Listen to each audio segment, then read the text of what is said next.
Hello dear students, welcome back to our channel NEET universe. My name is Sanjay Patel और आज हम लोग NTA mock test number 33 solve करने वाले हैं। ठीक है, फिजिक्स सॉल्व करें तो फिजिक्स ही सॉल्व करेंगे। और जिन लोगों ने चैनल को सब्सक्राइब नहीं किया तो प्लीज आपसे रिक्वेस्ट है चैनल सब्सक्राइब कर लीजिए।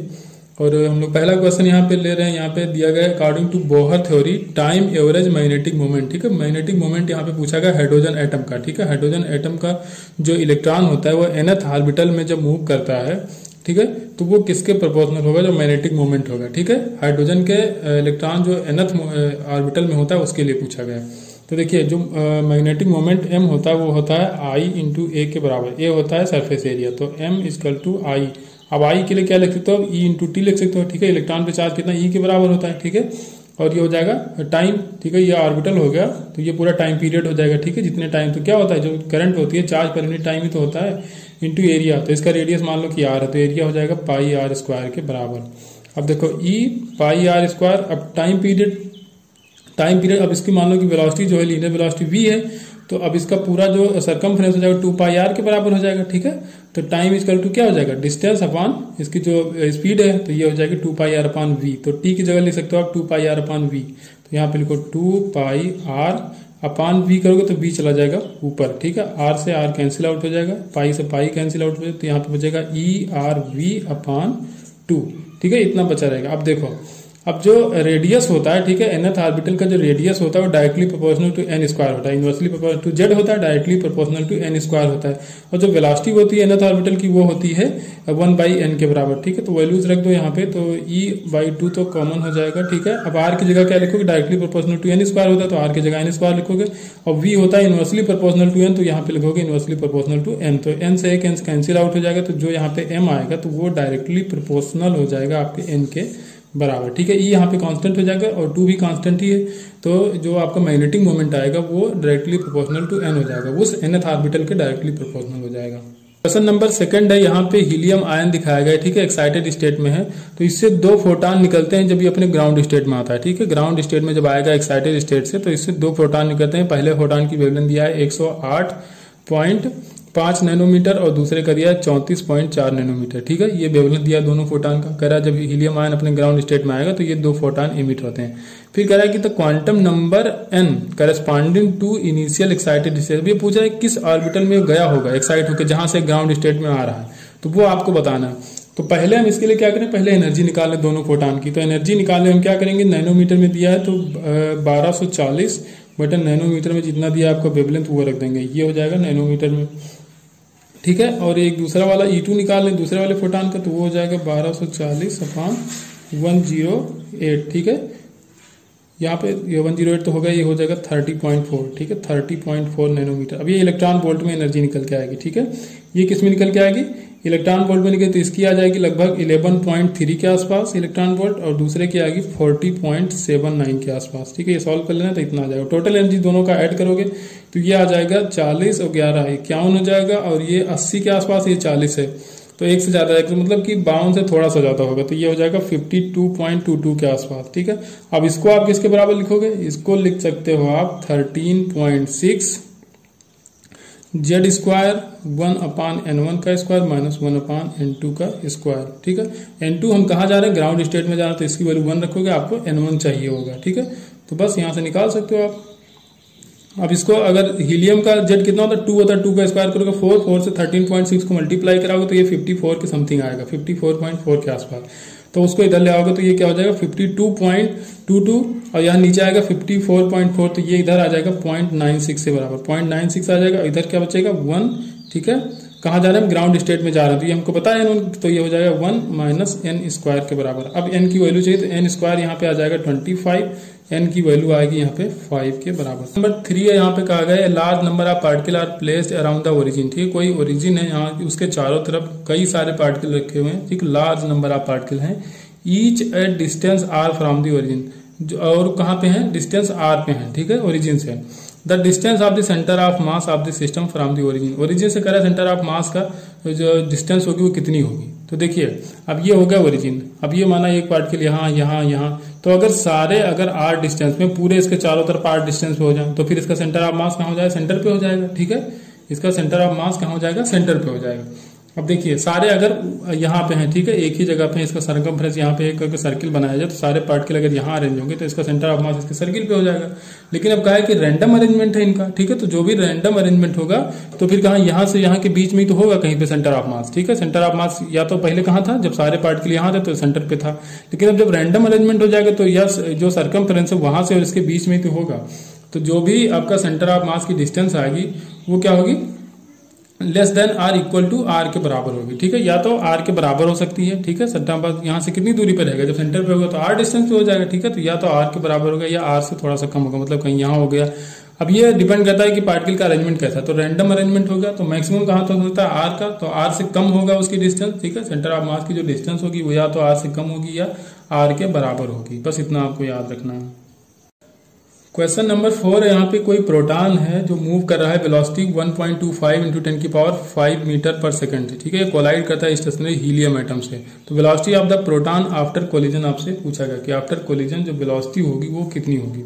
तो देखिए अब यहाँ से पहले हम लगाएंगे लीनियर मोमेंटम कंजर्वेशन। तो ये अब इसका जो मास होता है प्रोटॉन का mp होता है, जो हीलियम पार्टिकल होता है प्रोटॉन से 4 गुना मास होता है, तो इसको 4 mp के बराबर हमने मान लिया। तो m1 करोगे तो mp कर लोगे इसको, और u1 प्लस m2 u2 करोगे, u2 यहाँ पे 0 तो ये लिख दो 0 इक्वल टू यहाँ पे फिर m1 v1 करोगे तो mp v1 प्लस 4 mp, ठीक है। हीलियम का कितना मास है 4 mp के बराबर, तो ये हो जाएगा 4 mp v2 के बराबर, ठीक है।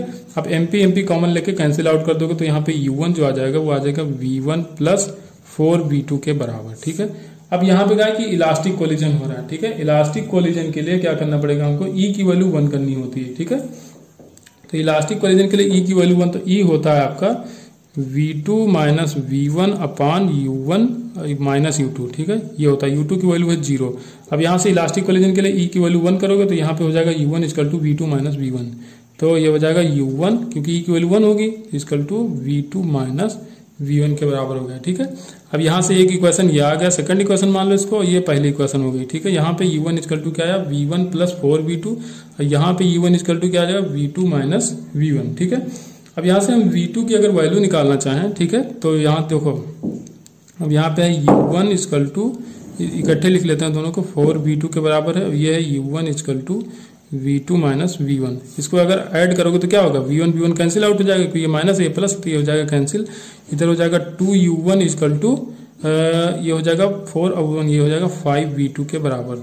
तो जो u1 आएगा वो क्या आ जाएगा 5/2 v2 के बराबर, ये आ जाएगी u1 की वैल्यू। अब इसको हम लोग रख देंगे इस इक्वेशन में, तो यहाँ से हम निकाल लेंगे v1 इक्वल टू आ जाएगा ये माइनस आप 3/5 u1 के बराबर, ठीक है। इस u1 की वैल्यू इसमें रखेंगे तो ये आ जाएगा, ठीक है। यहाँ से v2 हम निकालेंगे u1 के फॉर्म में, v2 निकालेंगे तो ठीक है, तो v2 की वैल्यू जो यहाँ पे रखेंगे तो ये v1 जो निकल के आ जाएगा, v1 आ जाएगा आपका माइनस 3/5 u1। अब u1 की वैल्यू आपको क्वेश्चन में दी गई थी, तो माइनस 5/3 u1 की वैल्यू दी गई थी 1.25 × 10⁵ मीटर पर सेकंड, इसको कैंसिल आउट करोगे, ठीक है, ये आ जाएगा माइनस 0.75 × 10⁵ मीटर पर सेकंड के बराबर। क्वेश्चन नंबर 5 है, इजी क्वेश्चन। यहाँ पे जो मैग्नेटिक फील्ड होता है अर्थ का, ठीक है, उसका हॉरिजॉन्टल कंपोनेंट भी दिया गया, वर्टिकल कंपोनेंट दिया गया, तो टोटल अर्थ मैग्नेटिज्म पूछा गया, ठीक है, टोटल अर्थ मैग्नेटिक फील्ड पूछा गया। तो वी नेट इक्वल टू क्या हो जाएगा, वी एच का स्क्वायर प्लस वी वी का स्क्वायर, बस यहाँ पे वैल्यूज रखना है। तो यहाँ पे 4 का स्क्वायर हो जाएगा 16 और 2 का स्क्वायर हो जाएगा 4, तो ये हो जाएगा 16 प्लस 4 और यहाँ 10⁻⁻5 का भी स्क्वायर हो जाएगा, ठीक है। तो सीधे बाहर निकाल लेंगे इसको, तो 16 और ये 4 हो जाएगा 20, तो ये आ जाएगा 2√5 के बराबर, ठीक है। और बाहर ये जो स्क्वायर है इसके बाहर आ जाएगा 10⁻⁻5 टेस्ला के बराबर। बस सिंपल सा कैलकुलेशन था इसमें। क्वेश्चन नंबर 6 देखना है आपको। यहाँ पे कहा गया है कि distance move by screw gauge 2 millimetre in 4 rotation, ठीक है। 4 रोटेशन, जब 4 रोटेशन लेते हैं तो कितना मूव करता है लीनियर स्केल पे 2 मिलीमीटर।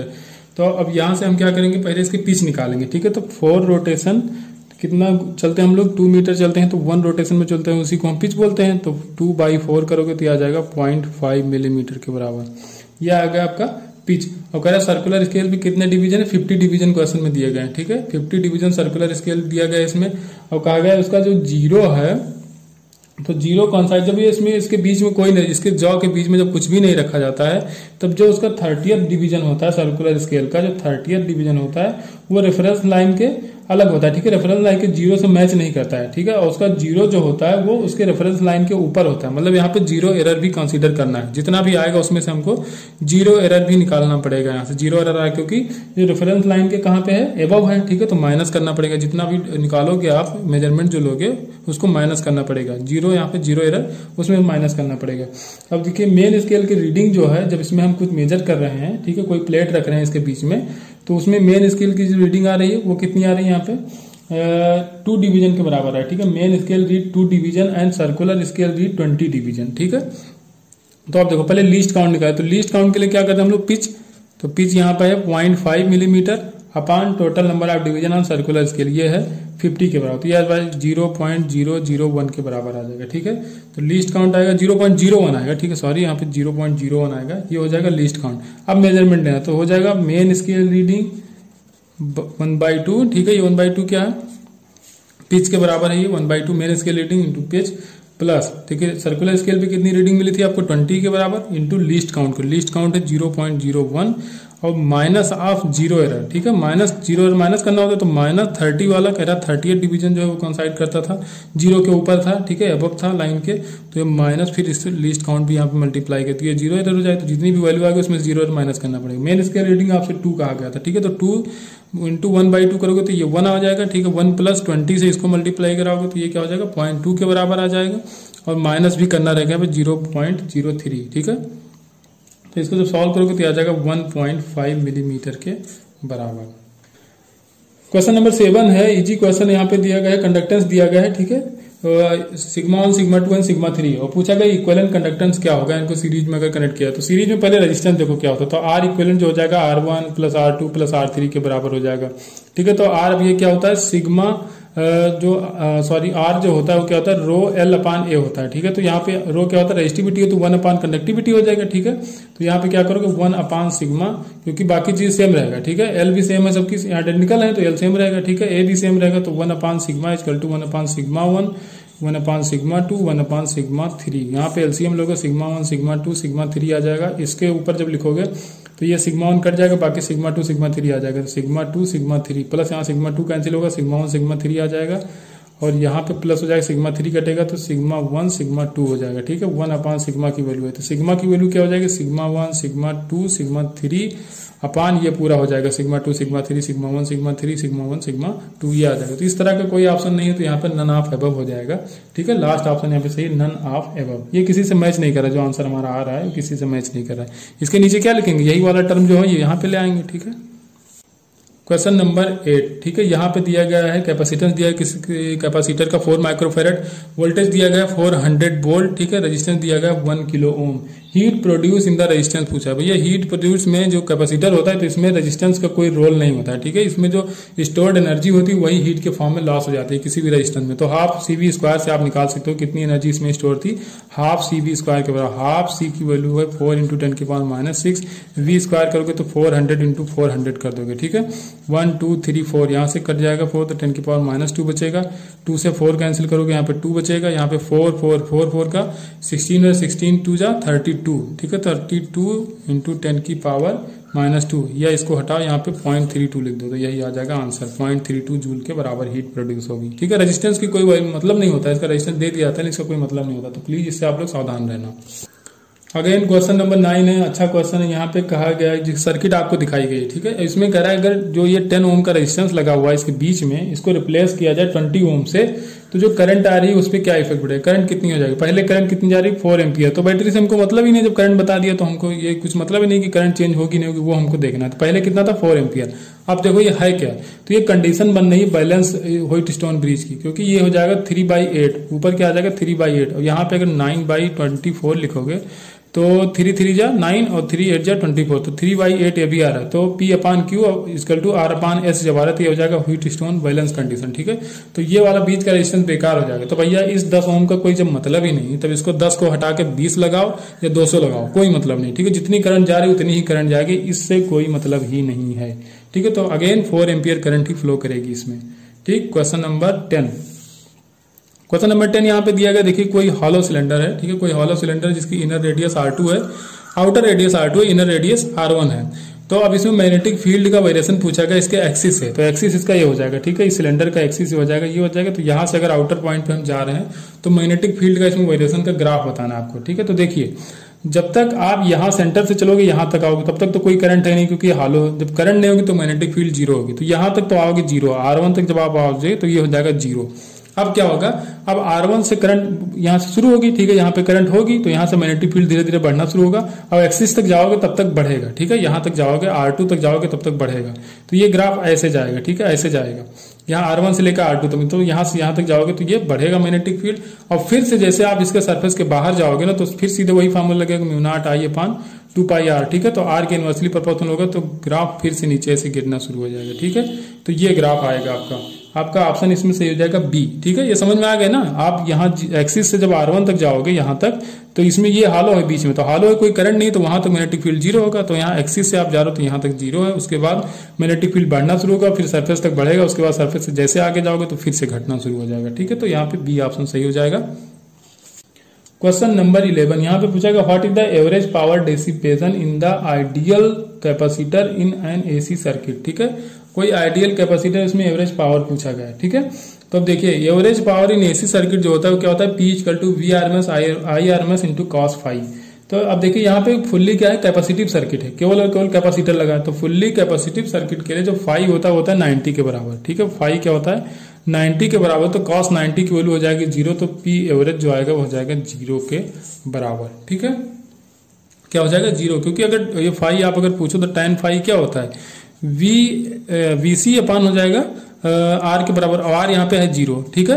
R यहाँ पे जीरो, तो किसी के अपान जीरो को तो इन्फानाइट की वैल्यू होगी, tan 90 की वैल्यू होती है इन्फानाइट, तो यहाँ से फाई की वैल्यू आप निकाल सकते हो 90 डिग्री आएगा, ठीक है। प्योरली कैपेसिटिव सर्किट, क्योंकि यहाँ पे कोई रेजिस्टेंस नहीं, कोई इंडक्टर नहीं, सिर्फ और सिर्फ कैपेसिटर लगा, तो प्योर कैपेसिटिव सर्किट होगी, ठीक।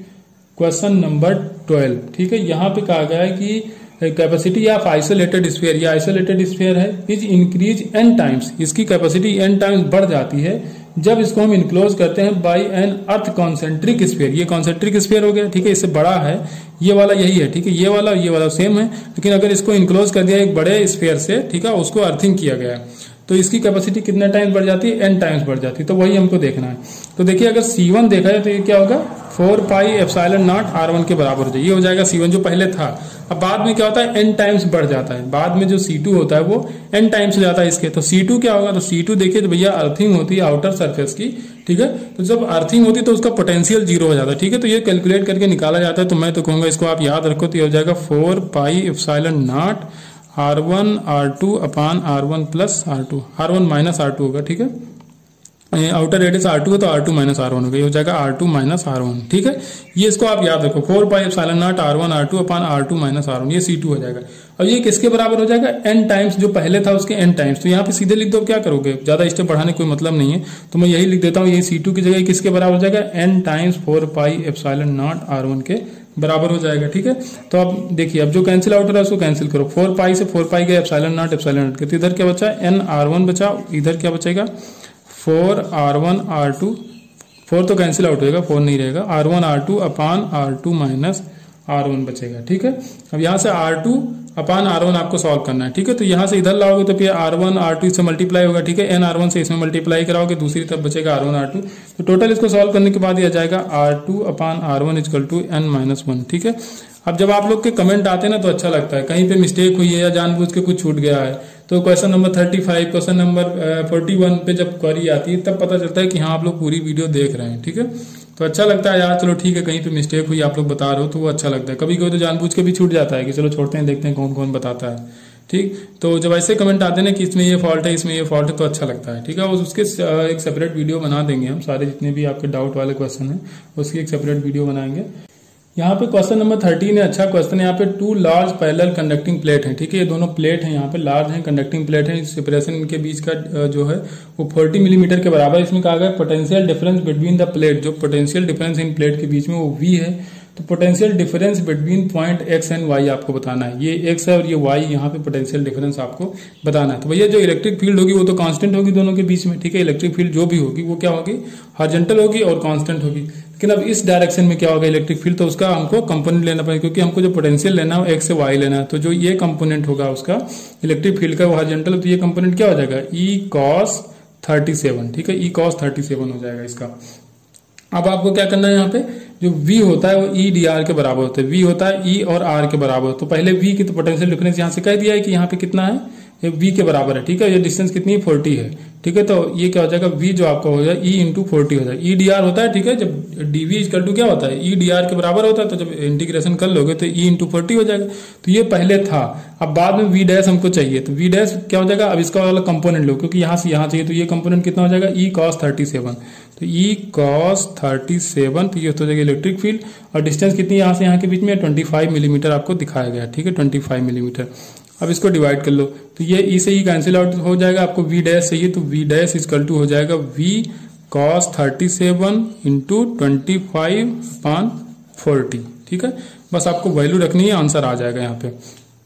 अब देखिए, अब यहाँ पे v के, तो v के फॉर्म में आंसर निकालना, तो v को ऐसे cos 37, देखिए अब यहाँ पे अगर ये जो आपकी ब्रांच है ये अगर 5 है, तो ये और ये हो जाएगी 3, ये है 4, तो ये हो जाएगा 37 डिग्री और ये हो जाएगा 53, ठीक है। ये कल ही मैंने बताया था, लास्ट पेपर में हमने बात किया था इसके बारे में। तो cos थीटा क्या होता है, बेस अपॉन हाइपोटेन्यूज, तो cos थीटा की वैल्यू हो जाएगी 4/5, तो cos 37 क्या हो जाएगा, 4/5 हो जाएगा। तो यहाँ पे करोगे 4/5, ये हो जाएगा 25/40, इसको कैंसिल करो तो 5 जा 25, 5 8 जा 40, 4 से इसको कैंसिल आउट करोगे 2 आएगा, 5 से 5 कैंसिल, तो यह क्या बचेगा v/2। तो v डैश की वैल्यू क्या हो जाएगी, v/2। जो पोटेंशियल होगा डिफरेंस, पोटेंशियल डिफरेंस का यहाँ x और y के बीच में कितना हो जाएगा, v/2 के बराबर हो जाएगा। अच्छा क्वेश्चन है, इसको ट्राई करना एक बार फिर से आप लोग। क्वेश्चन नंबर 14, यहाँ पे टेम्परेचर ग्रेडियंट आपसे कहा गया in the earth crust is 32 degree Celsius पर किलोमीटर, ठीक है। तो पर किलोमीटर दिया था, तो पर मीटर करने के लिए हमने इसको क्या किया, 1000 से इसको डिवाइड करा लिया, ठीक है। ये यहाँ पे क्वेश्चन नंबर 14 है। डेल्टा टी की वैल्यू 32 डिग्री सेल्सियस पर मीटर दिया था, ठीक है। पर मीटर हमने निकाला है जब 10 की पावर 3 से इसको डिवाइड किया। के की वैल्यू आपको दिया था यहाँ पे पर सेंटीमीटर दिया था, तो मीटर में चेंज करने के लिए मैंने इसको क्या किया, 10 की पावर 2 से यहाँ पे डिवाइड कर लिया, तो कि ये कंडक्टिविटी आ गई 0.008 कैलोरी पर सेकंड पर मीटर पर डिग्री सेल्सियस, ठीक है। टाइम आपको निकालना है 1 वीक के लिए पूछा है क्या, एक मिनट देख लेता हूँ। 1 डे के लिए पूछा है कि 1 डे आपको बताना, तो 1 डे एक दिन में 24 घंटे, 24 घंटे में देखिए 1 घंटे में 60 मिनट, और जो 1 मिनट होता है उसमें 60 सेकंड होते हैं, तो इससे इतना सेकंड आ जाएगा। अब आपको चाहिए यहाँ पे कि एनर्जी, ठीक है, एनर्जी कितनी होती है वो देखना है, तो dq/dt, ठीक है, dq हमको चाहिए। तो dq इक्वल टू क्या होता है, ka delta t upon l, ठीक है, इंटू टी, ठीक है। dq/dt करोगे तो ये t हट जाएगा, लेकिन अब यहाँ पे पूरा एनर्जी पूछ लिया, तो बस वैल्यूज रखो, आंसर आ जाएगा। k की वैल्यू ये पूरा दिया, इतना ये रखना है, a की वैल्यू, ठीक है। अब a आपको यहाँ पे रखना पड़ेगा, ठीक है। अब a के लिए क्या दिया है, रेडियस दिया है, रेडियस ऑफ अर्थ दिया है 6000 किलोमीटर, ठीक है। तो 6000 है किलोमीटर, तो मीटर में चेंज कर लेंगे, 10 की पावर 3 से इसको मल्टीप्लाई कराना पड़ेगा, ठीक है। तो ये हो जाएगा आर स्क्वायर, ये हो जाएगा रेडियस, और पाई कर दोगे तो पाई आर स्क्वायर, ये आ जाएगा ए की वैल्यू, और के की वैल्यू आपको दिया है 0.008, तो ये हो जाएगा के ए डेल्टा टी की वैल्यू, ठीक है। यहाँ पे दिया था ये 32, ठीक है, 32/10 की पावर 3, क्योंकि इसको हमने क्या किया है, ये पर किलोमीटर में दिया था, हमने मीटर में चेंज किया, तो यहाँ डिवाइड करना पड़ा था। तो ये क्या हो गया, पाई आर स्क्वायर, ये हो गया एरिया, ये हो गया के, ये हो गया डेल्टा टी, और टाइम भी तो लिखना है। टाइम कितना है यहाँ पे 86400, ठीक है, इतना हो जाएगा टाइम आपका यहाँ पे। बस अब क्या करना है, अब इसको सॉल्व कीजिए और आंसर लीजिए, ठीक है। तो पाई की वैल्यू 22/7 रख लो, थोड़ा सा आसानी होगी कैलकुलेशन में। तो जब इसको सॉल्व करोगे तो निकल के आएगा 10 की पावर 18 कैलोरी के बराबर, ठीक है। कैलकुलेशन करिए, थोड़ा सा कैलकुलेशन करना बहुत जरूरी है, नहीं तो यहाँ तो हम करके दिखा देंगे, एग्जाम में हम करने नहीं जाएंगे, एग्जाम में आप ही को करना पड़ेगा। तो प्लीज आप लोग कैलकुलेशन करते रहिए, कैलकुलेशन फास्ट कीजिए, एक्यूरेट कीजिए, पूरा कंसंट्रेशन, फुल कंसंट्रेशन के साथ आप लोग जब भी कैलकुलेशन कीजिए तो फुल कंसंट्रेशन के साथ कीजिए। क्वेश्चन नंबर 15 यहाँ पे दिया गया है, Newton's law of cooling apply when body is losing heat to its surrounding, ठीक है। मैंने आपको फार्मूला बताया था, इस तरह के क्वेश्चन हम ले चुके हैं। D theta upon D T equal to क्या होता था, sigma A upon ms t की पावर 4 माइनस ts की पावर 4। ये होता है न्यूटन्स लॉ ऑफ कूलिंग का फार्मूला। ठीक है, अब यहाँ पे ये जो काम करता है कैसे काम होता है, कन्वेक्शन और रेडिएशन के थ्रू वर्क करता है। जो भी यहाँ पे न्यूटन्स लॉ ऑफ कूलिंग होती है, ठीक है, तो कैसे होती है, कन्वेक्शन और रेडिएशन के थ्रू होती है। तो ऑप्शन सी यहाँ पे दिया गया है, कन्वेक्शन और रेडिएशन। भैया इसको याद करना, याद कर लो। बाकी इस फार्मूले पे कुछ बेस्ड होता तो मैं बताता, ठीक है, लेकिन यहाँ पे अभी इसका कोई यूज नहीं है, तो आपको ऐसे याद करना है, कन्वेक्शन और रेडिएशन के थ्रू कूलिंग होती है। ठीक है, न्यूटन्स लॉ ऑफ कूलिंग के अकॉर्डिंग। क्वेश्चन नंबर 16 अच्छा क्वेश्चन दिया है इस तरह का। देखो यार, ये क्वेश्चन ना हर पेपर में आ चुका है।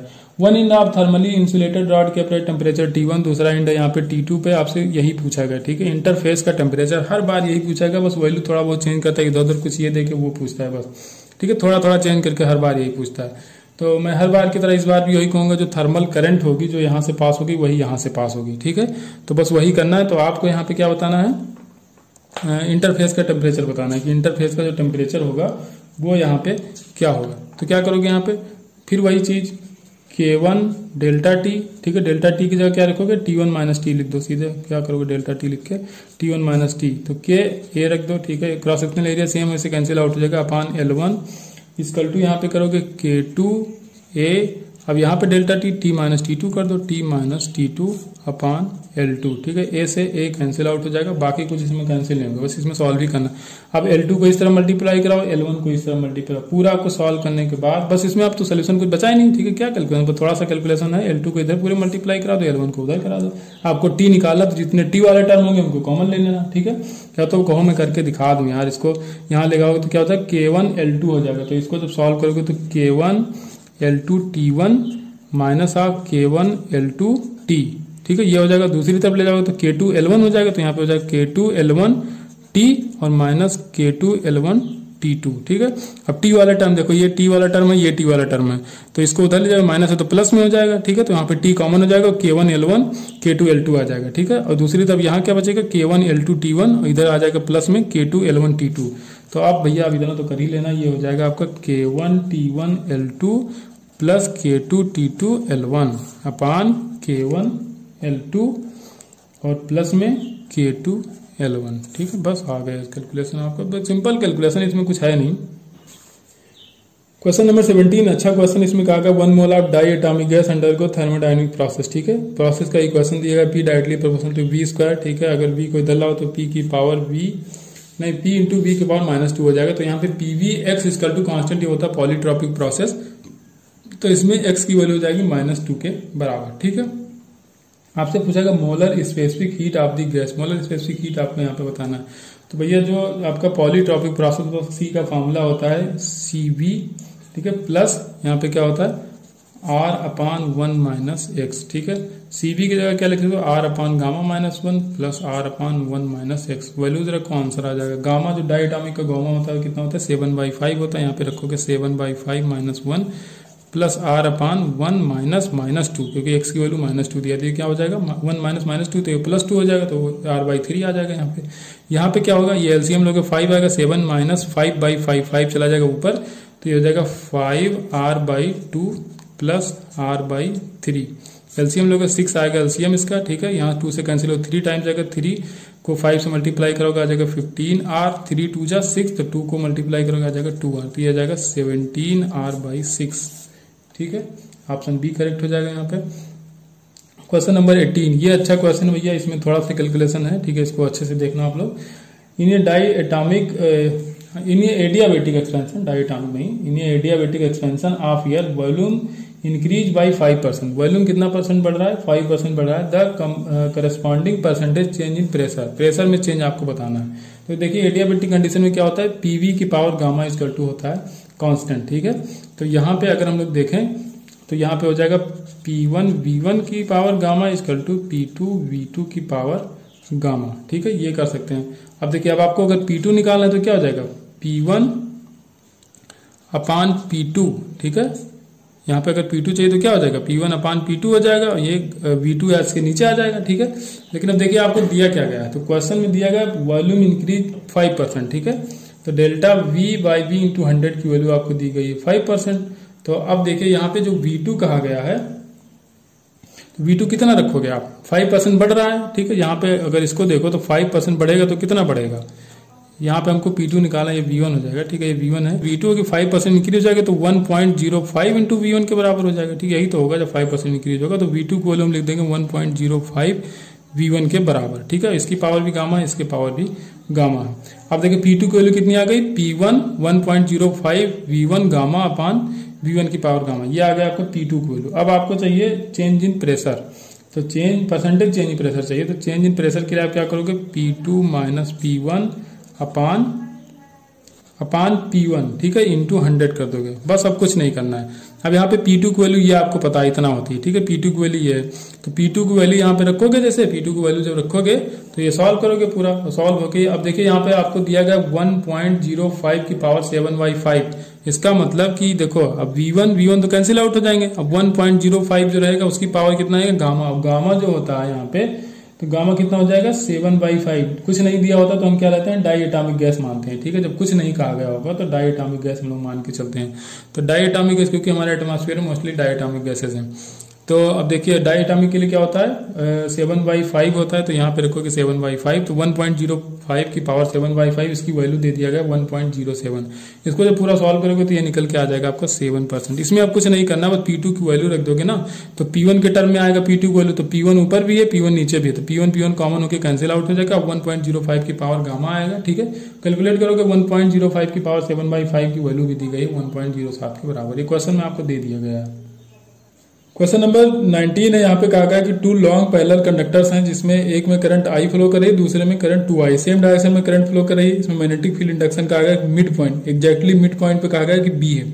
अगर कह रहा है कि दूसरे वाले में, ठीक है, फर्स्ट वाले कंडक्टर की अगर करंट की डायरेक्शन पलट दी जाए तो मैग्नेटिक फील्ड इंडक्शन क्या होगा उसी पॉइंट पे, ठीक है, अगर इसकी डायरेक्शन बाद में पलट दिया तो क्या होगा, देखिए अगर डायरेक्शन की बात की जाए, पहले जब सेम डायरेक्शन में करंट है, मैग्नेटिक फील्ड की डायरेक्शन अगर देखोगे तो जो पहला वाला वायर है उसकी वजह से इनवर्ट होगा, ठीक है, करंट की डायरेक्शन में थंब को रखोगे तो क्या होगा, आपका पाम बताएगा यहाँ पे मैग्नेटिक फील्ड की डायरेक्शन, तो इनवर्ट होगा, इधर देखोगे तो आउटवर्ड होगा, तो यहाँ पे क्या हो जाएगा V2 माइनस V1, तो जो V की वैल्यू निकल के आ जाएगी हो जाएगी V2 माइनस V1, और जब इसकी डायरेक्शन को पलट दोगे करंट को तो ये भी इनवर्ट, ये भी आउटवर्ड देगा, ठीक है, जब इसकी करंट की डायरेक्शन फर्स्ट वाले वायर की जब आप पलट दोगे तो ये भी क्या देगा, आउटवर्ड मैग्नेटिक फील्ड देगा, तो बाद में जो V डैश आएगा वो क्या हो जाएगा V1 प्लस V2 के बराबर, ठीक है।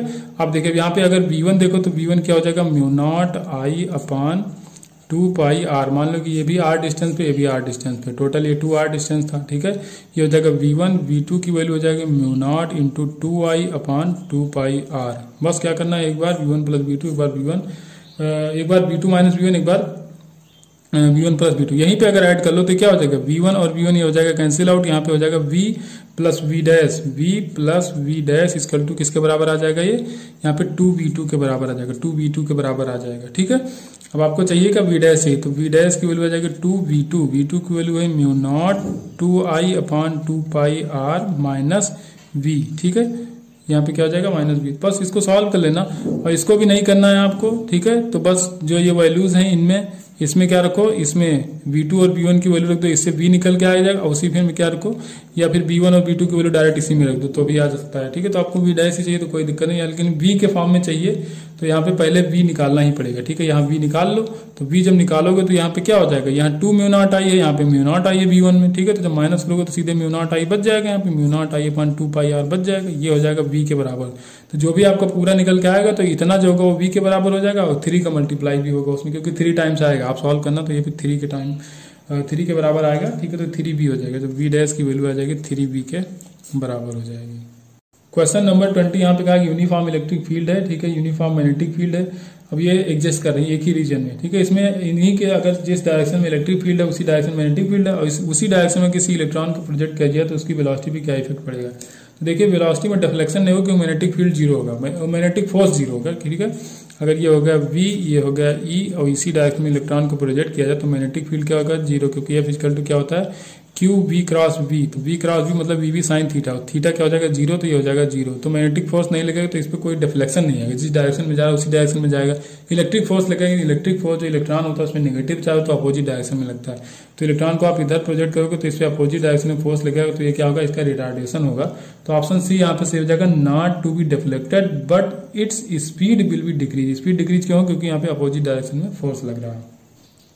क्वेश्चन नंबर 21, आसान क्वेश्चन कहा गया horizontal range of oblique projectile is equal to distance through which a projectile has fall freely from rest to acquire a velocity equal to velocity of projection. ठीक है, velocity of projection, जैसे कोई यहाँ पे जो इसका रेंज है horizontal range, वो उस हाइट के बराबर या उस डिस्टेंस के बराबर जहां से इसे फ्रीली फॉल कंडीशन में इतना हाइट गिरने के बाद जो वेलोसिटी v अटेन कर लेता है और इसकी वेलोसिटी v है, इस प्रोजेक्टाइल की वाली वेलोसिटी के बराबर जब v अटेन कर लेता है तो इसकी जो हॉरिजॉन्टल रेंज है r तो h के बराबर है। देखिए h क्या होगा यहाँ पे जो आप h निकालोगे, किससे निकालोगे, v square minus u square equal to 2ah से निकालोगे तो 2ah है, तो h की वैल्यू यहाँ पे निकल के आती है v स्क्वायर अपॉन 2g। तो ये हो जाएगा h के बराबर, h किसके बराबर है, हॉरिजॉन्टल रेंज के बराबर। हॉरिजॉन्टल रेंज का फॉर्मूला क्या होता है, v square sine 2 theta upon g। ठीक है, ये होता है आपका हॉरिजॉन्टल रेंज का फॉर्मूला। बस g से g कैंसिल आउट हो जाएगा, v स्क्वायर से v स्क्वायर कैंसिल आउट हो जाएगा, इधर क्या बचेगा 1/2 के बराबर। तो साइन 2 थीटा इक्वल टू 1/2, 1/2 की वैल्यू लिख सकते हो आप साइन 30। ठीक है, साइन और साइन तो यहाँ पे हट जाएगा, दोनों साइन इनवर्स जाएगा, sine sine cancel, 2 theta equal to 30 degree, तो थीटा इक्वल टू आ जाएगा 15 डिग्री के बराबर। लेकिन अब ऑप्शन में 15 डिग्री नहीं है, तो प्रोजेक्टाइल में जो भी आपका हॉरिजॉन्टल रेंज थीटा डिग्री पे आएगा तो वही रेंज आपका 90 माइनस थीटा पे भी आता है। तो 90 माइनस थीटा मतलब 15 करोगे तो ये आ जाएगा 75 डिग्री के बराबर। हॉरिजॉन्टल रेंज सेम हुई, या आप थीटा डिग्री पे फेंको या दोबारा फिर 90 माइनस थीटा फेंको तो वही हॉरिजॉन्टल रेंज आएगी। क्वेश्चन नंबर 22, ये अच्छा क्वेश्चन है। फिर से यहाँ पे कहा गया है कि एक बॉडी स्लाइड कर रही है डाउनवर्ड। ठीक है, डाउनवर्ड स्लाइडिंग हो रही है। इसमें कह रहा है कोफिशिएंट ऑफ फ्रिक्शन म्यू के है, then the its acceleration is given by. Acceleration आपको बताना है। ठीक है, डाउनवर्ड होगा तो यहाँ पे जो ये फोर्स लगता है mg साइन थीटा नीचे की तरफ लगेगा, और जिसमें फ्रिक्शनल फोर्स होगा ऊपर की तरफ लगेगा। तो क्या होगा, जब नेट फोर्स निकालेंगे और मास से डिवाइड कर देंगे। ठीक है, एक्सेलरेशन हमको चाहिए, तो नेट फोर्स क्या हो जाएगा mg sine theta minus frictional force. Frictional force क्या होता है म्यू इंटू आर, तो म्यू हो जाएगा, और आर क्या होगा, ये जो नॉर्मल रिएक्शन होगी mg cos थीटा के बराबर हो, तो ये हो जाएगा mg cos थीटा के बराबर। अब ये एक्सेलरेशन लिखना, ये हो गया फोर्स आपका, नेट फोर्स हो गया। अब इसको मास से डिवाइड कर दोगे तो आ जाएगा एक्सेलरेशन। तो मास से डिवाइड करना तो मास इसमें कॉमन लो, ये कॉमन हो जाएगा, इससे कैंसिल आउट हो जाएगा, तो सीधा आ जाएगा g sine theta minus mu g cos theta के बराबर। ठीक है, ये आ जाएगा आपका एक्सेलरेशन। क्वेश्चन नंबर 23, यहाँ पे कोई ब्लॉक बी है। ठीक है, इसको पुश किया गया है बी वेलोसिटी से, कोफिशिएंट ऑफ फ्रिक्शन आपको म्यू दिया गया है। ठीक है, सरफेस के बीच में इसके कोफिशिएंट ऑफ फ्रिक्शन म्यू दिया गया, तो कह रहा है कि कितनी देर बाद ये जो बॉडी है वो रुक जाएगी। ठीक है, तो इसमें फ्रिक्शनल फोर्स अपोजिट डायरेक्शन में लगेगा, वही इसको रोकेगा। तो यहाँ पे टाइम पूछा है, तो v equal to u minus a into t, इससे लगाओ आप। ठीक है, तो ये करोगे तो ये हो जाना चाहिए 0, कितनी देर बाद 0 हो जाएगी, यही पूछा है। तो ये u की वैल्यू आपको v दिया हुआ था, तो ये हो जाएगा v माइनस ए। अब a की वैल्यू f/m करना है। अब देखो फ्रिक्शनल फोर्स किसके बराबर होता है, म्यू r के बराबर। r यहाँ पे क्या होगा, mg हो जाएगा। ठीक है, r ऊपर लगेगा, mg नीचे है, तो r क्या हो जाएगा mg। तो यहाँ इस पे लगोगे म्यू mg, ये हो जाएगा फोर्स अपॉन मास। ठीक है, तो ये हो जाएगा एक्सेलरेशन के बराबर इंटू टी, तो मास से मास कैंसिल आउट हो जाएगा, ये माइनस इधर लाओ प्लस हो जाएगा, तो v इक्वल टू क्या हो जाएगा आपका, ऊपर क्या इसमें बच रहा है म्यू जी टी। ठीक है, म्यू जी इंटू टी, आपको चाहिए टी, तो टी निकालने के लिए क्या करोगे, इसको v के नीचे करो, तो v अपॉन म्यू जी के बराबर। इतना टाइम लगेगा इसको रुकने में। क्वेश्चन नंबर 24 दिया गया, कहा गया कि एक रेडियो एक्टिव आइसोटोप है। ठीक है, जिसकी वैल्यू आपको दी गई 88, इसका एटॉमिक नंबर और मास नंबर है 228। इसमें 3 अल्फा पार्टिकल डिके हो रहे हैं, 1 बीटा पार्टिकल। 3 अल्फा पार्टिकल में एक अल्फा पार्टिकल निकलने में 12 जो होता है मास नंबर में कमी आती है 12 की। ठीक है, एक जब निकलेगा तो 4 की कमी आएगी, जब 3 निकलेंगे तो यहाँ पे -12 हो जाएगा, और यहाँ पे इसके एटॉमिक नंबर में 2 की कमी आती है, एक अल्फा पार्टिकल 3 है, तो यहाँ पे 6 की एटॉमिक नंबर में कमी हो जाएगी, तो 28 माइनस 12, तो ये क्या हो जाएगा, यहाँ पे 16 आ जाएगा। ठीक है, ये हो जाएगा 216, 228 माइनस 12 216, 88 माइनस 6 करोगे तो आ जाएगा 82। ठीक है, 82 आ जाएगा यहाँ पे। अब एक बीटा पार्टिकल निकालना है, तो बीटा पार्टिकल के डीके से क्या होता है, मास नंबर में एक इंक्रीमेंट होता है, तो यहाँ पे 82 था, तो यहाँ पे हो जाएगा 83, तो ये आ जाएगा 83, और जो मास नंबर होता है उसमें कोई इफेक्ट नहीं पड़ता, वो 216 ही रहेगा। ठीक है, तो ये आ गया आपका क्वेश्चन नंबर 24। ये तो आसान है, ये तो आप लोग करे भी होंगे इसको। क्वेश्चन नंबर 25 है, in the following nuclear reaction x stand for. ठीक है, एन इक्वल टू दिया गया, एन का जो न्यूट्रॉन इसका डिसइंटीग्रेटेड होता है प्रोटॉन और इलेक्ट्रॉन में। तो इलेक्ट्रॉन जब निकलता है तो उसके साथ एक एंटी न्यूट्रिनो निकलता है। ठीक है, जब जी इलेक्ट्रॉन निकलता है यहाँ पे, तो इलेक्ट्रॉन इमिट होता है किसके साथ, एंटी न्यूट्रिनो के साथ। तो यहाँ पे जो एक्स हो जाएगा वो क्या हो जाएगा, एंटी न्यूट्रिनो। ठीक है, एंटी न्यूट्रिनो हो जाएगा। Question number 26। ठीक है, अगेन अच्छा क्वेश्चन ये कहा गया है, जो horizontal platform with object place on it. ये अरे देखिए सिंपल, इसको समझो, पढ़ने में बहुत टाइम लगता है। कोई एसएचएम कर रहा है वर्टिकल डायरेक्शन में। ठीक है, ये पार्टिकल एसएचएम कर रहा है ऐसे ऐसे, तो कह रहा है कि इसका एम्पलीट्यूड जो दिया गया 2.5 सेंटीमीटर दिया गया, हमने लिख रखा है यहाँ पे। तो वो टाइम पीरियड बताओ जब ये क्या करे कि इसको छोड़े ना, ठीक है, जो आपका जो सरफेस है उसको डिटैच ना करे। तो अब देखिए इसमें जो फोर्स कितना लगेगा, इसका mg जो हो, mg किसके बराबर हो, जो इस पे फोर्स लग रहा है SHM वाला फोर्स। तो SHM का फोर्स कैसे निकालोगे, तो अब देखिए एक्सेलरेशन क्या होता है SHM का, ma होता है फोर्स, F इक्वल टू क्या करोगे, F इक्वल टू आप करोगे m इंटू ए। तो देखिए अब m इंटू ए करोगे, एक्सेलरेशन क्या होता है, तो m एक्सेलरेशन होता है यहाँ पे ओमेगा स्क्वायर a के बराबर, ठीक है, ये हो गया आपका एक्सेलरेशन। m से m कैंसिल, तो ओमेगा स्क्वायर इक्वल टू आ जाएगा g बाई ए, तो ओमेगा इक्वल टू आ जाएगा g अपान ए का अंडर रूट, ठीक है, अंडर रूट g अपान ए आ जाएगा। अब आपको चाहिए इसमें टाइम पीरियड, ठीक है, टाइम पीरियड बताना है। तो टाइम पीरियड के लिए क्या होगा, यहाँ पे करोगे 2 pi by T equal to आ जाएगा root of g upon a. आपको चाहिए टाइम पीरियड, तो time period t equal to लिखोगे, t इक्वल टू हो जाएगा 2 पाई, तो ऊपर ही रहेगा 2 पाई और रूट ऑफ a बाई जी। ए की वैल्यू आपको दिया 2.5 सेंटीमीटर, तो 2.5 इंटू 10 की पावर माइनस 2 ये हो जाएगा मीटर में, ठीक है, 2.5 इंटू 10 की पावर माइनस 2 ये आ जाएगा मीटर में, अपान जी की वैल्यू देखिए, अब जी की वैल्यू होती है 10, ठीक है, तो इसको कैंसिल कर लेना। तो जब इसको सॉल्व करोगे तो टी की वैल्यू जो आएगी, तो पाई को ऐसे ही रहने देना, ठीक है, तो पाई को ऐसे रखो, तो पाई बाई 10 सेकंड आएगा इसमें, ठीक है, थोड़ा सा सॉल्व कैलकुलेशन है इसमें। तो इसको अब इसको क्या करोगे आप, इसमें पॉइंट हटाओ तो हो जाएगा 100, 25 के 4 तो ये हो जाएगा 100, तो ये 1/4, 10 की पावर माइनस 2 नीचे लाओ तो 400 हो जाएगा, तो 400 को बाहर निकालो तो 20 आ जाएगा, तो 2 पाई बाई 20 आएगा, तो 2 से 20 को कैंसिल करोगे तो 10 आ जाएगा, तो पाई बाई 10 आ जाएगा, छुट्टी। क्वेश्चन नंबर 27 कहा गया कि एक सेकंड पेंडुलम है, अगर उसका बॉल का मास पहले 30 ग्राम था, बाद में रिप्लेस किया गया 90 ग्राम से, तो उसके टाइम पीरियड पे क्या इफेक्ट पड़ेगा। भैया जो सेकंड पेंडुलम होता है ना, उसका टाइम पीरियड 2 सेकंड होता है और वो मास पे डिपेंड नहीं करता है, ठीक है, बॉब का जो मास होता है इस पर डिपेंड नहीं करता है। तो उसका टाइम पीरियड अगर 2 सेकंड था तो 2 सेकंड ही रहेगा, ठीक है, बस इतना सा बात, इसमें कुछ और है नहीं। जो बस आपको पता भी होगा, सबको पता रहता है कि जो सेकंड पेंडुलम होता है उसका जो टाइम पीरियड 2 सेकंड होता है, वो मास पे डिपेंड नहीं करता है। क्वेश्चन नंबर 28 है, ये अच्छा क्वेश्चन है, ठीक है, कोई दिया गया इसमें हाइड्रोजन एटम स्पेक्ट्रम है, जिसमें फ्रीक्वेंसी दी गई 2.7 इंटू 10 की power 15 hertz of EMF is emitted, ठीक है, यहाँ से एक ईएमएफ निकल रही है, इसकी फ्रीक्वेंसी दी गई है आपको। When transmission take place from the 2 to 1, transmission कहाँ से कहाँ तक, 2 से 1 में हो रहा है, ठीक है, सेकंड ऑर्बिटल से फर्स्ट में हो रहा है। If it is move from 3 to 1 then the frequency emitted, कह रहा है अगर 2 से 1 में इमिशन हो रहा है तो क्या कितनी फ्रीक्वेंसी निकल रही है, 2.7 इंटू 10 की पावर 15। तो अगर 3 to 1 में अगर इमिशन हो तो कितनी फ्रीक्वेंसी इमिट होगी, ये आपसे पूछा गया, ठीक है। तो देखिए आपने फार्मूला पढ़ा होगा ये वाला, 1/λ इक्वल टू होता है आपका आर जेड स्क्वायर 1/n1 का स्क्वायर माइनस 1/n2 का स्क्वायर, ये आपने पढ़ रखा है। अब इसको फ्रीक्वेंसी के फॉर्म में लाना है, तो हम क्या करेंगे, HC से इसमें मल्टीप्लाई कराओ, HC यहाँ मल्टीप्लाई करो तो HC हम यहाँ भी मल्टीप्लाई कराएंगे, ठीक है। तो अब ये HC/λ ये क्या हो जाएगा, ये 1 था, याद रखना, तो ये HC से हमने यहाँ मल्टीप्लाई करा, यहाँ भी करा दिया। तो HC/λ ये होती है एनर्जी, तो इसको हम hν भी लिख सकते हैं, HC/λ को hν भी लिख सकते हैं, ठीक है, फोटॉन की एनर्जी यही तो होती है। अब देखो इसको आप भूल जाओ, इसको भूल जाओ, हमको इसको देखना है, इसको क्योंकि ये इसके बराबर तो इसके बराबर भी होगा, तो यहाँ से h और h हो जाएगा कैंसिल आउट, तो जो न्यू आएगा वो आ जाएगा आपका CR जेड स्क्वायर 1/n1 का स्क्वायर माइनस 1/n2 का स्क्वायर, ये आ जाएगा। आपको चाहिए ये फ्रीक्वेंसी है, ठीक है, आपको चाहिए V2, ये μ2 है, ठीक है, म्यू मान लो फ्रीक्वेंसी म्यू था, μ1 आपको दिया गया, ठीक है, तो उसकी वैल्यू हम लोग रख लेंगे। बाकी CR जेड स्क्वायर, जब सेम हाइड्रोजन एटम है तो दोनों का सेम ही होगा, ठीक है, जेड भी सेम होगा, आर भी सेम होगा, ठीक है, या स्पीड ऑफ लाइट तो सेम होगी। अब यहाँ पे दूसरी बार कहा गया था कहाँ से कहाँ जा रहे हैं, 3 to 1 जा रहे हैं, तो 3 का स्क्वायर करोगे तो हो जाएगा 9 माइनस 1 हो जाएगा, और नीचे पहले कहाँ से कहाँ 2 से 1 जा रहे थे, तो 2 का स्क्वायर करोगे 4 माइनस 1, ये कैंसिल हो जाएगा, ये कैंसिल हो जाएगा। तो V2 इक्वल टू आपको जो निकल के आएगा वो हो जाएगा V1, इधर जाएगा, तो V1 कितना दिया है 2.7 इंटू 10 की पावर 15 हर्ट्ज दिया हुआ है। यहाँ पे LCM लोगे तो आ जाएगा माइनस ऑफ 8/9, ये हो जाएगा माइनस ऑफ 3/8, माइनस ऑफ 8/9 और माइनस ऑफ 3/4, ये माइनस माइनस कैंसिल आउट हो जाएगा, ये 4 ऊपर जाएगा तो हो जाएगा 32, ठीक है, 32 हो जाएगा, 32/9 इंटू 3 हो जाएगा 27, तो 27 इंटू 10 की पावर 15 अपान नीचे हो जाएगा 27, ऊपर हो जाएगा 32, 27 10 जा 2.7 है, ठीक है, 10 टाइम जाएगा तो 27 हो जाएगा, ये 10 से इसको कैंसिल आउट करो तो 3/2 आ जाएगा, 3.2 आ जाएगा, ठीक है, तो 3.2 इंटू 10 की पावर 15 हर्ट्ज के बराबर आ जाएगा। बस इसमें कैलकुलेशन थी थोड़ी लंबी चौड़ी, बस और कुछ नहीं है। Again question number 29, electromagnetic radiation हो रही है, ठीक है, वेवलेंथ दिया गया 2000 एंगस्ट्रॉम, इंसिडेंट हो रही किसी मेटल सरफेस पे, वर्क फंक्शन उसका दिया है 5.01 इलेक्ट्रॉन वोल्ट के बराबर।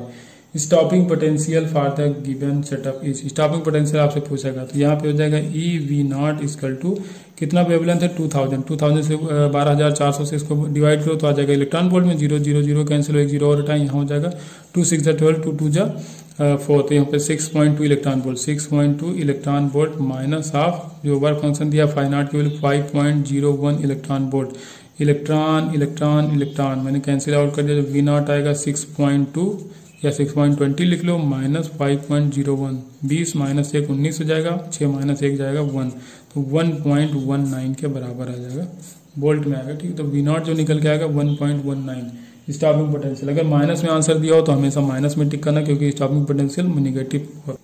क्वेश्चन नंबर 30, ये भी भैया देखो इसका जो फार्मूला मैं बता चुका हूँ, इसमें वो 1/v माइनस 1/1/f भी आप लगा सकते हो, मैं अपने तरीके से लगाऊंगा इसको। कहा गया कि image obtained with the convex lens is erect and its length is 4 times of the length of the object. 4 times अगर लेंथ है इमेज की ऑब्जेक्ट से तो मैग्निफिकेशन कितना होगा, 4 गुना हो जाएगा। ठीक है, अब देखिए इरेक्ट कह रहा है तो अगर ऑब्जेक्ट भी इरेक्ट है इमेज भी इरेक्ट बन रही तो इसका मतलब सेम साइड में दोनों होंगे। ठीक है, तो अब देखना है इसका फोकल लेंथ आपको दिया गया शायद 20 सेंटीमीटर। ठीक है, 20 सेंटीमीटर फोकल लेंथ। अब देखिए हमको अब पहले आप इसके मैग्निफिकेशन देखना है, तो मैग्निफिकेशन देखना है और मैग्निफिकेशन तो बताया गया कि 4 आएगा, बताया नहीं कि हमने निकाला, क्योंकि यहाँ पे आपको कहा गया जो आप इमेज बन रही वो 4 गुना बड़ी बन रही है, तो कितना होगा मैग्निफिकेशन 4 ही हो जाएगा। ठीक है, अब यहाँ पे रखो एम की वैल्यू, एम की वैल्यू जाएगी 4, यहाँ पे एफ की वैल्यू दिया 20 और एफ की वैल्यू 20 प्लस यू की वैल्यू निकाले तो यू की वैल्यू यहाँ से निकालोगे जब इधर आओगे तो 20 चौक 80 प्लस 4u इक्वल टू 20, तो 80 माइनस 20 करोगे तो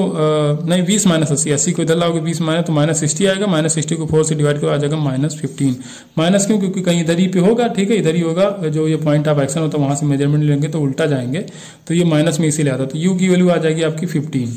ठीक है, अब v देखना, v के लिए ये मैग्निफिकेशन का फार्मूला हम लोग यूज करेंगे, तो ये आ जाएगा 4 f की वैल्यू 20 माइनस v अपॉन 20, ये आ जाएगा 20 into 4 equal to 20 minus v, 20 into 4 ये कितना आ जाएगा 80 के बराबर, ये क्या आ जाएगा 20 माइनस v इधर लाओगे तो आ जाएगा plus v, plus v equal to आ जाएगा 20 माइनस 80 इक्वल टू ये आ जाएगा माइनस ऑफ 60, मतलब इमेज भी इसी डायरेक्शन में होगी। ठीक है, अब ये कहाँ होगा, ऑब्जेक्ट होगा फर्स्ट फोकस के अंदर, क्योंकि 15 सेंटीमीटर फोकल लेंथ तो इसकी 20 है और ये कितना है 40 हो जाएगा। ठीक है, तो यहाँ पे कहीं ऑब्जेक्ट होगा और इमेज बनेगी 40 के भी बाहर, कहाँ बनेगी 60 के बन रही, तो यहाँ कहीं बनेगी इमेज, तो ये इरेक्ट इमेज बनेगी यहाँ से। ठीक है,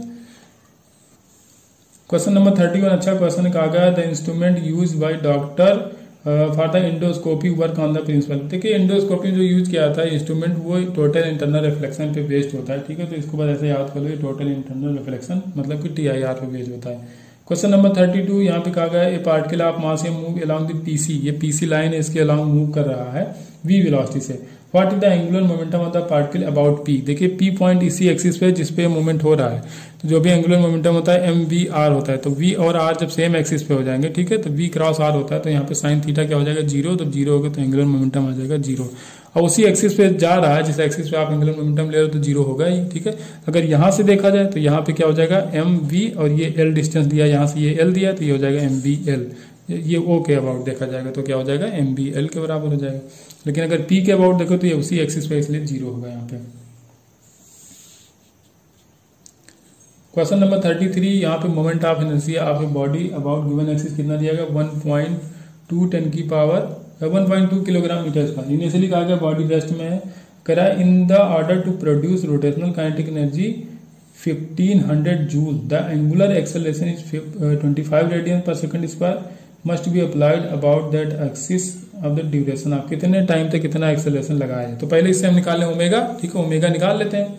ठीक है, तो क्वेश्चन नंबर 33 एनर्जी कितनी दी गई 1500 जूल, तो ये काइनेटिक एनर्जी 1/2 आई ओमेगा स्क्वायर होता है, आई की वैल्यू आपको दिया 1.2 ओमेगा स्क्वायर यहाँ से निकालना है, ये आ जाएगा, ये हो जाएगा, इधर जाओगे तो ये 2 हो जाएगा और बाई 1.2 करोगे हो जाएगा 3000 बटे कितना करोगे 1/1.2 करोगे। ठीक है, तो ओमेगा स्क्वायर 1/2 को तो ये आ जाएगा 2500 आएगा, ओमेगा स्क्वायर इक्वल टू 2500, तो ओमेगा हो जाएगा 50 के बराबर। ओमेगा यहाँ पे कितना आ गया आपका 50 के बराबर, तो omega equal to omega not plus alpha T. ठीक है, ये करना है, तो ओमेगा कितना आ गया 50, ओमेगा नॉट क्या था 0, क्योंकि इनिशियली क्या था रेस्ट पे था। ओमेगा की वैल्यू आई 50, अल्फा आपको दिया है 25 रेडियन पर सेकंड है, इसको करो 25 तो यहाँ से आ जाएगा आपका टी।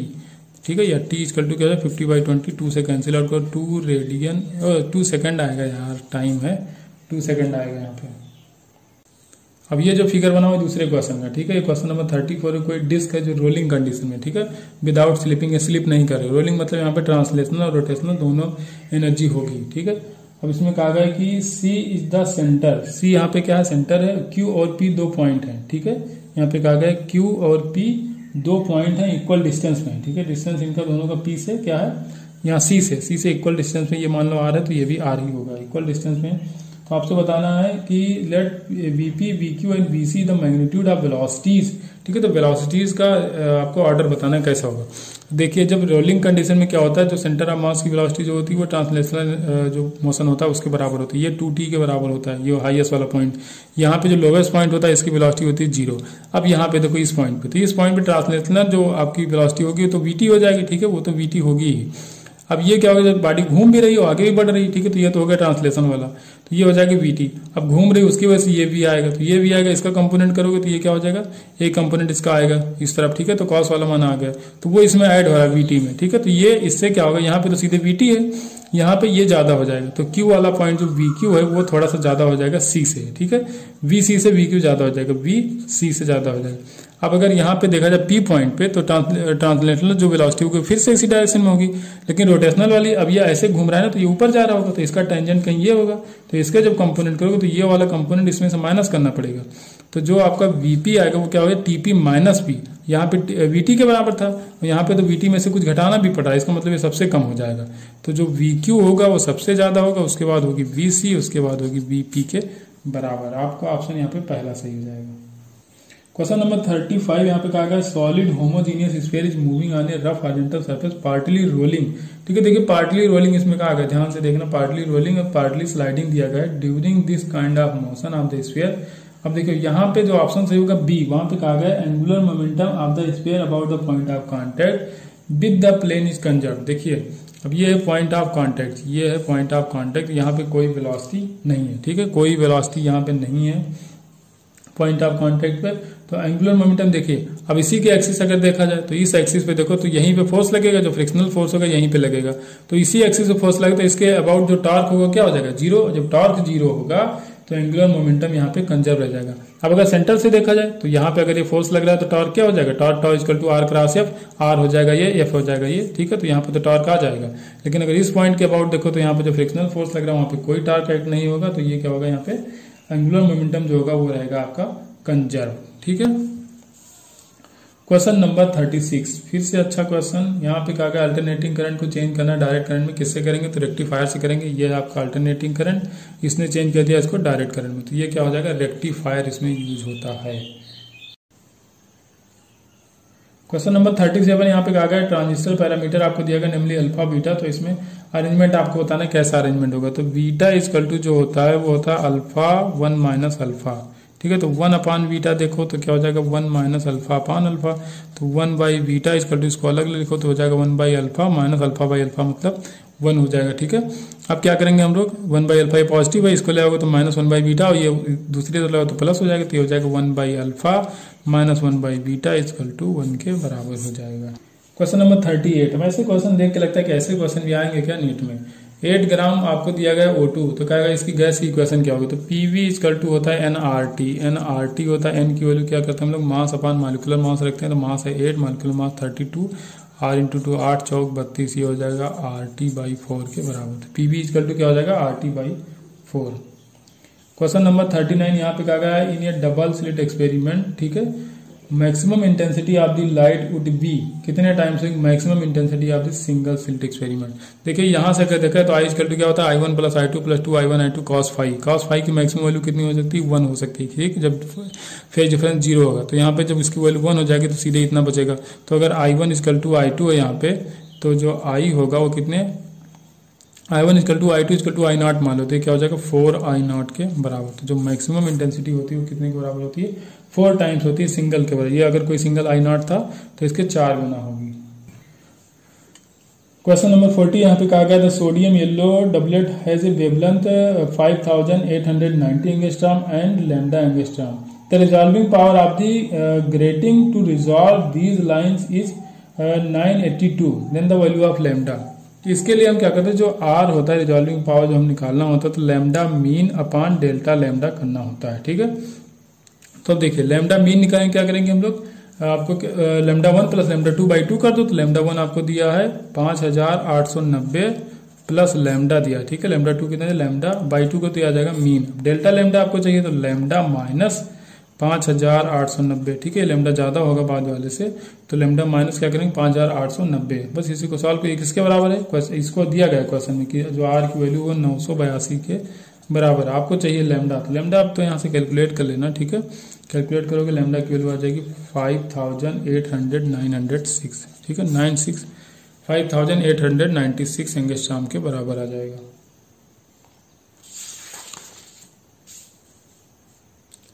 क्वेश्चन नंबर 41 यहाँ पे क्या है, कोई स्टिल गिविंग ये दे रहा है 450 हर्ट्ज का, ये अप्रोच करा है एक स्टेशनरी ऑब्जर्व को, स्पीड है इसकी 33 मीटर पर सेकंड। ये यहाँ से कोई सोर्स है, इसको ये यहाँ पे ऑब्जर्वर खड़ा है, ऑब्जर्वर की तरफ जा रहा है 33 मीटर पर सेकंड से। ठीक है, इसको अपरेंट फ्रीक्वेंसी बतानी जो ऑब्जर्वर को सुनाई देगी, तो F dash equal to F not की वैल्यू यहाँ पे दिया गया है 450, वी की वैल्यू दी गई 330, V plus minus V not की वैल्यू यहाँ पे 0, क्योंकि ऑब्जर्वर यहाँ पे रुका हुआ है। सोर्स 320 या 330 फिर से होगा, प्लस माइनस में क्या करेंगे, जो इसकी वेलोसिटी इसकी वजह से जो इसको अपरेंट फ्रीक्वेंसी वो बढ़ी हुई सुनाई देगी, बढ़ी हुई सुनाई देने के लिए ये वैल्यू ज्यादा आनी चाहिए, इसको ज्यादा आने के लिए डिनोमिनेटर कम होना चाहिए, इसका मतलब हमको यहाँ पे माइनस करना पड़ेगा।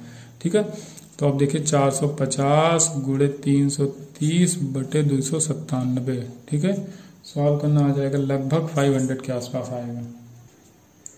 क्वेश्चन नंबर 42 है, how many times more intensity is ये 60 decibel sound then the 30 decibel sound. ठीक है, ये क्वेश्चन कर चुके हो, इस तरह का क्वेश्चन मैंने लास्ट ही पेपर में लिया था।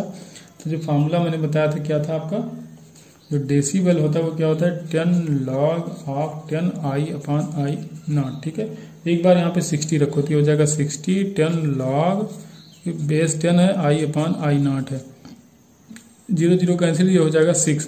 तो अगर लॉग हटाना चाहो तो यहाँ पे I अपॉन I नॉट जो होगा, तो ये बेस यहाँ आगे चलाता है, बेस की पावर में जो इधर लिखा होता है वो लिख जाता है, लॉग की प्रॉपर्टी होती है। ऐसे जब 30 रखोगे तो यहाँ पे रखोगे 30, ये हो जाएगा 10, ये हो जाएगा log I upon I not. ठीक है, यहाँ 0 0 कैंसिल, तो यहाँ इसको रखो I1, इसको रखो I2। ठीक है, तो ये हो जाएगा I2 अपॉन I नॉट की वैल्यू 10 की पावर 3। ठीक है, यहाँ पे पावर 3 है। अब आपको चाहिए क्या, यहाँ पे रेशियो चाहिए। ठीक है, I2 अपॉन I1 का, या I2 कितने गुना होगा I1 का, ये हमको देखना है। ठीक है, तो I1 अपॉन I नॉट ये हो जाएगा, I2 को ऊपर लिख दो ना, क्योंकि रेशियो उसी का चाहिए, I2 अपॉन I नॉट, ये किसके बराबर है, I2 अपॉन I नॉट, ये 10 की पावर 3 है यहाँ पे, और ये हो जाएगा 10 की पावर 6। ठीक है, तो आपका जो कैंसिल हो रहा है कैंसिल हो जाएगा, I2 किसके बराबर हो जाएगा I1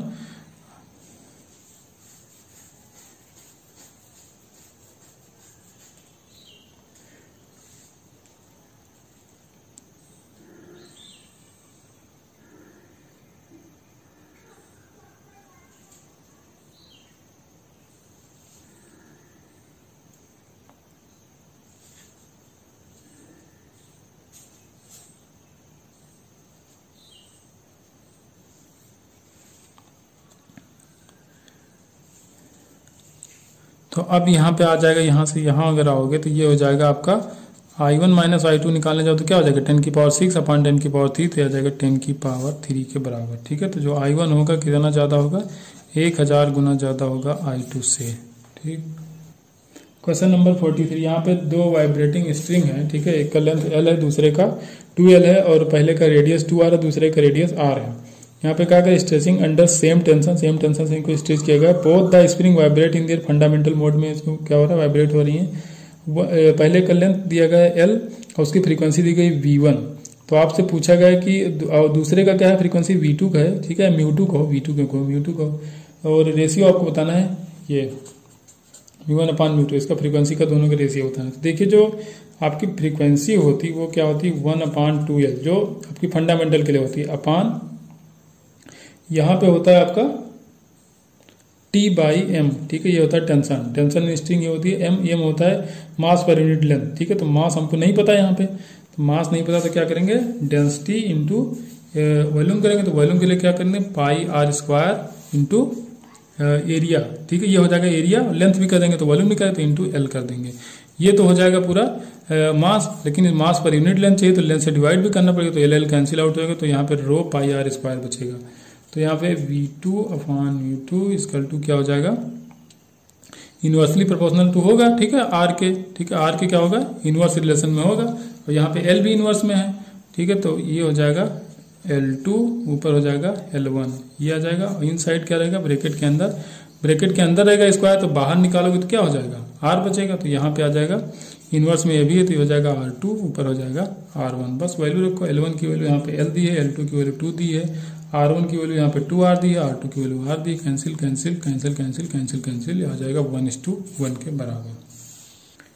क्वेश्चन नंबर 44, कहा गया है कि कोई स्प्रिंग है, उसको फोर्स कांस्टेंट क्या है, एक्सटेंड करा जा रहा है इसको एक्स लेंथ तक, लोडिंग है इस पे थोड़ी सी, इस पे कहा गया if the T is the tension in the spring then energy store. देखिए टी इक्वल टू या एफ इक्वल टू क्या होगा, टी होगा, ये हो जाएगा के एक्स के बराबर, तो एक्स की वैल्यू आ जाएगी टी अपॉन के बराबर। पोटेंशियल एनर्जी जो स्टोर होती है हाफ के एक्स स्क्वायर होती है, हाफ के हो गया एक्स स्क्वायर कैलकुलेट की square into T square upon के स्क्वायर, के से के कैंसिल, तो ये हो जाएगा टी स्क्वायर अपॉन 2 के बराबर, टी स्क्वायर अपॉन 2 के बराबर हो जाएगा।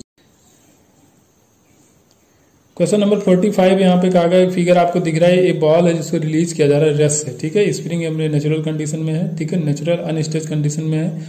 For the block B of mass capital M, यहाँ इसका मास कितना है, कैपिटल एम के बराबर है, इसमें इसका मास है कैपिटल एम, ठीक है, ब्लॉक बी का मास है capital M. To leave the contact with the ground at some stage the minimum mass of A का मास आपको बताना, हम मान ले रहे हैं कि ए का मास एम डैश या स्मॉल एम के बराबर है, ये मान लो। अब देखो अगर स्ट्रेचिंग की बात की जाए तो कितनी होगी, यहाँ पे जो टेंशन होगा वो किसके बराबर होगा, के एक्स के बराबर होगा, तो टेंशन किसके बराबर होगी, एम जी, तो स्मॉल एम जी बिल्कुल के एक्स के बराबर हो जाएगा, ठीक है, तो यहाँ पे एक्स अगर निकालोगे तो क्या आ जाएगा, एम जी अपॉन के, ये आ गया, ठीक है। अब देखिए अब यहाँ पे अगर देखा जाए एम जी एक्स, ठीक है, कितना डिस्प्लेसमेंट होगा, एम जी नीचे की तरफ डिस्प्लेसमेंट कितना होगा, एक्स के बराबर, तो क्योंकि जितना एक्सटेंशन होगा उतना ही नीचे जाएगा, तो ये हो जाएगा एम जी एक्स, और ये किसमें, स्प्रिंग में स्टोर होगी एनर्जी हाफ के एक्स स्क्वायर के बराबर है, एक्स से एक्स यहाँ पे हो जाएगा कैंसिल, आपको चाहिए एम, ठीक है, तो एम इक्वल टू क्या हो जाएगा, के एक्स अपॉन 2m, ठीक है, एम तो जी हो जाएगा यहाँ पे क्योंकि एम तो निकालना, ये जी आ जाएगा, तो के एक्स अपॉन 2g, तो के अपॉन 2g, एक्स की वैल्यू है आपको रखना है एम जी अपॉन, यहाँ पे एम एक्स की वैल्यू क्या हो जाएगी, एम जी अपॉन के, ठीक है, तो ये हो जाएगी के से के कैंसिल, जी से जी कैंसिल, आ जाएगा m/2, ठीक है, तो कितना मास होना चाहिए, m/2 के बराबर होना चाहिए। ये हो गया आपका पेपर नंबर 33।